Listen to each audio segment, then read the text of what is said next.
নমস্কাৰ। বিহু হৈছে অসমৰ জাতীয় উৎসৱ। সম্প্ৰতি অসমৰ বিভিন্ন ঠাইত মঞ্চ বিহু উদযাপন কৰিবলৈ লৈছে।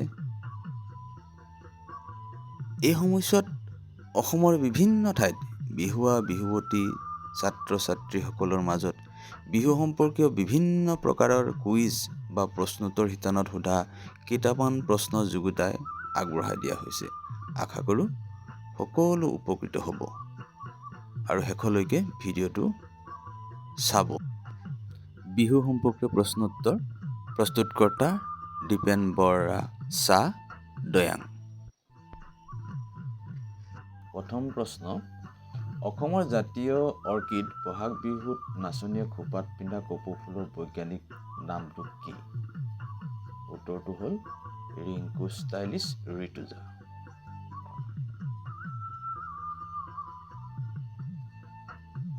দ্বিতীয়টো প্ৰশ্ন, দেউতাৰ পদূলিত গোন্ধাইছে মাধুৰী, কেতেকী মলে মলাই ঐ গোবিন্দাই ৰাম। এই কেতেকী ফুলৰ বৈজ্ঞানিক নামটো কি? এই কেতেকী ফুলৰ বৈজ্ঞানিক নামটো হ'ল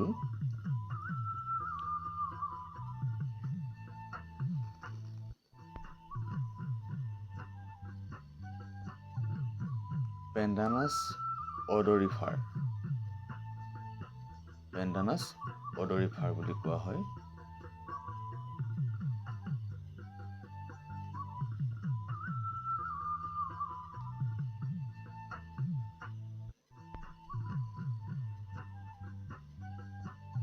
তৃতীয়টো প্ৰশ্ন আগবঢ়াইছোঁ, কোনবিধ বিহু অনুষ্ঠানত মহিলাৰ অংশগ্ৰহণ নিষেধ? উত্তৰটো হ'ল হুঁচৰি গোৱা। পৰম্পৰা অনুসৰি হুঁচৰি গোৱাত মহিলা নিষিদ্ধ। 4 নম্বৰ প্ৰশ্ন, কোনখন বিহুত পুৰুষৰ প্ৰৱেশ নিষিদ্ধ? উত্তৰ জেং বিহুত। এই জেং বিহু কেৱল মহিলাসকলৰহে বিহু। ইয়াত পুৰুষৰ প্ৰৱেশ নিষিদ্ধ। পুৰুষসকলক মহিলাসকলৰ জেং বিহু চাবলৈ দিয়া নহয়।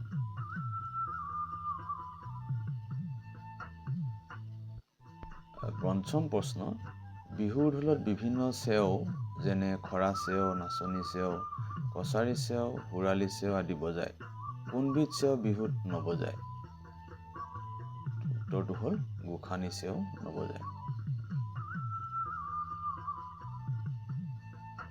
6 নম্বৰ প্ৰশ্ন, মুকলি বিহুত বিহুৱা বিহুৱতীয়ে ইজনে সিজনক উদ্দেশ্যি গোৱা বিহু নামবোৰক কি নাম বোলে?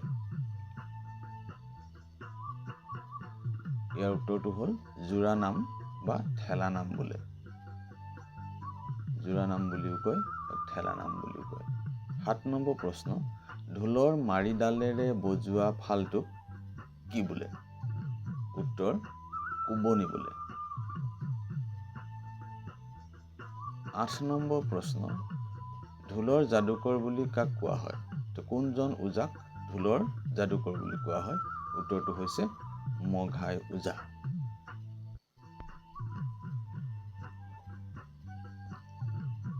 9 নম্বৰ প্ৰশ্ন, বিহুৱাসকলে বজোৱা গগনাবিধৰ নাম কি? উত্তৰ ৰামধন গগনা বা জয়ধন গগনা। 10 নম্বৰ প্ৰশ্ন, পইতা ভাতৰ পানীখিনিক কি বোলে? উত্তৰ উতনি বোলে।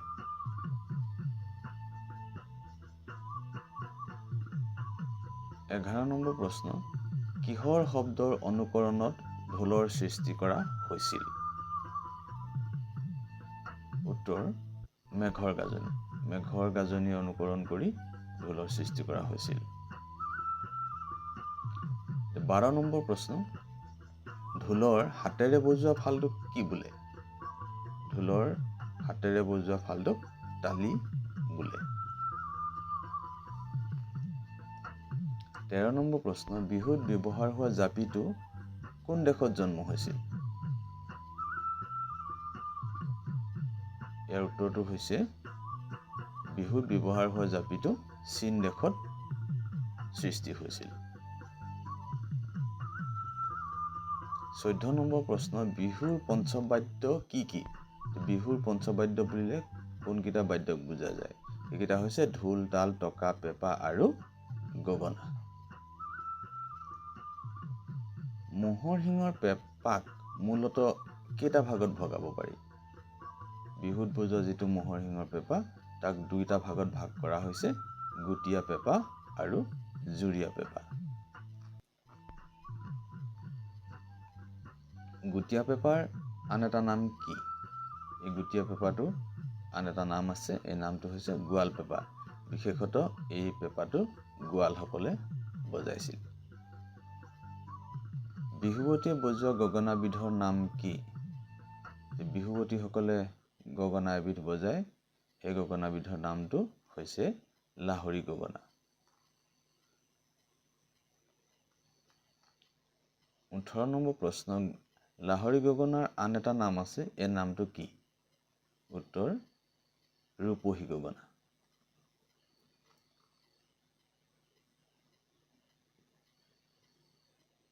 19 নম্বৰ প্ৰশ্ন, অসমৰ জাতীয় ফুল কি?